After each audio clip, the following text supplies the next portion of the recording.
sebenarnya komparasinya seimbang dengan pilkada sebelumnya. Sebut saja 2020 kalau kita bicara soal apa saja masalah yang akan timbul pada pilkada.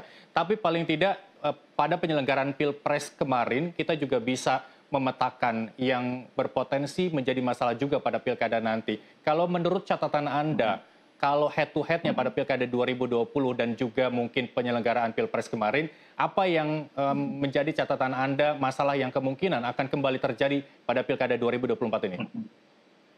Mhm.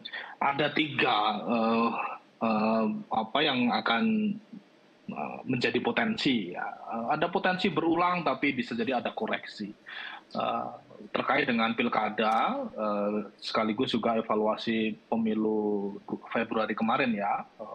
Meskipun ini tidak apple to apple sebenarnya, Ya. karena pilkada itu penyelenggaranya itu meskipun ada sistem komando di level penyelenggara yaitu KPU, sebenarnya praktis kontestasinya sangat kontekstual, dalam arti DPT-nya berbeda, penyelenggaranya punya fokus sendiri-sendiri, yang ada di Kalimantan Barat ngurusi Kalimantan Barat, yang di Jawa Tengah ngurusi Jawa Tengah, dan 500 lebih daerah lainnya di level kabupaten kota maupun provinsi. Ya. Sehingga orang menyebutnya ini lebih terdesentralisasi, meskipun secara keserentakan ini kontestasi yang sangat besar, karena pada hari yang sama seluruh pemilih itu akan menentukan pilihan, cuman calon-calonnya berbeda karena semua mempunyai berada di domisili yang berbeda. Itu satu hal. Ya. Jadi cara membandingkannya akan lebih cocok dengan pilkada sebelumnya, meskipun ada beberapa permasalahan yang mirip dengan pemilu pilpres maupun pileg Februari lalu. Yang pertama tentu adalah terkait dengan isu partisipasi.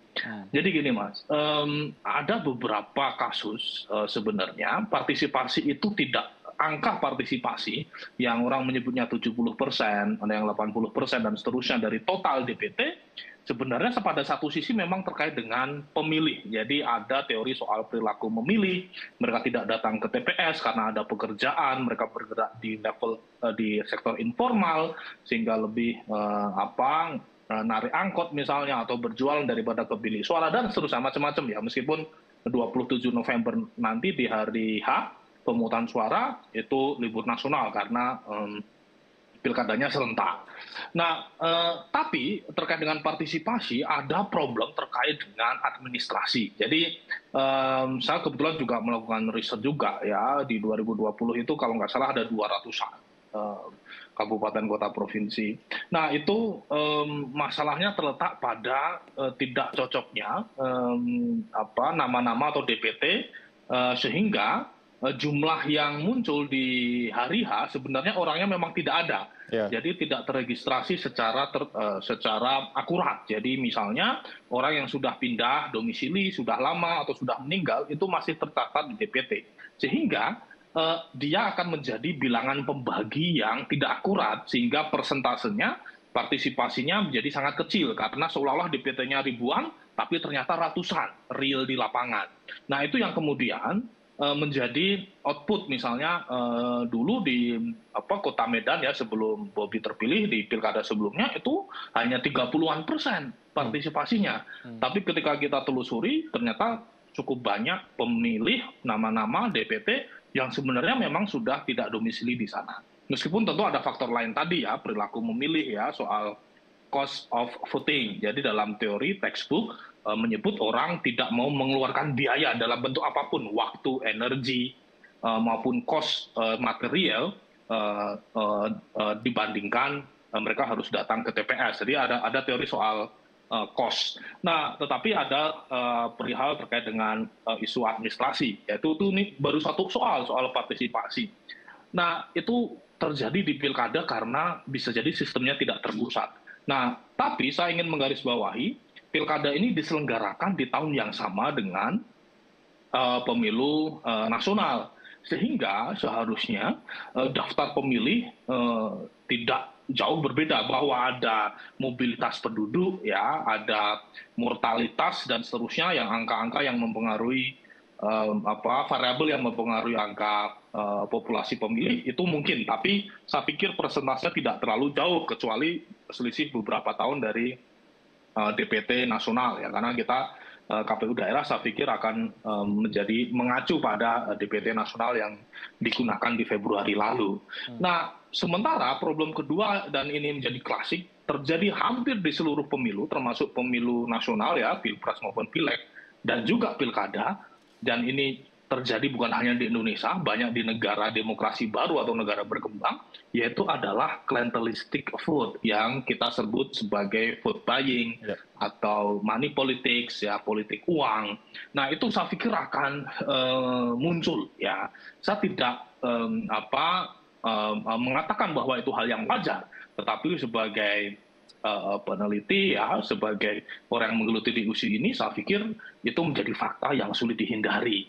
Nah, orang kemudian menyebutnya dengan demokrasi for sale, yaitu pemilu itu ya for sale gitu ya, isinya adalah distribusi cash maupun barang. Nah, saya pikir di pilkada bisa jadi itu akan kembali terjadi. Cuman persoalannya adalah, pertanyaannya adalah magnitudenya itu apakah lebih besar.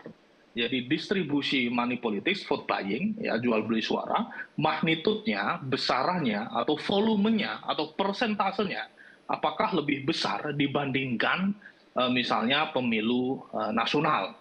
Nah, pemilu nasional pun kita tidak bisa samakan antara Pilpres maupun Pileg, karena riset menunjukkan Pileg sebenarnya lebih masif, karena jaringan operasinya itu tersebar ke ratusan caleg yang mereka punya tim sukses dan saling memberi, satu rumah itu dapat beberapa amplop.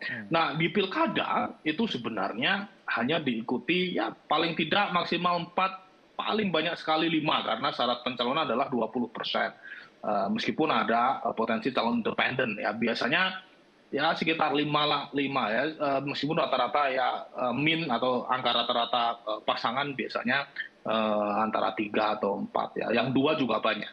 Nah, artinya adalah operasi money politics itu akan dijalankan oleh kurang dari 10 pasangan kandidat, tetapi penetrasinya itu sebenarnya juga tidak jauh berbeda dibandingkan pemilu nasional ya, terutama pemilu legislatif. Kenapa? Karena pilkada itu melibatkan yang disebut dengan neighborhood politics ya, politik antar tetangga, karena mereka sedang memilih kandidat yang memang akan memerintah secara langsung, mempengaruhi apakah jalan di depan rumah mereka akan diperbaiki atau tidak.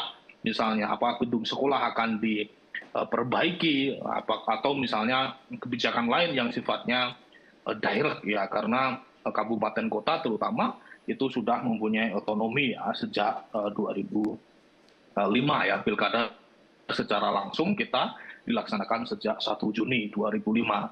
Nah, jadi vote buying, money politics saya pikir itu harus diwaspadai.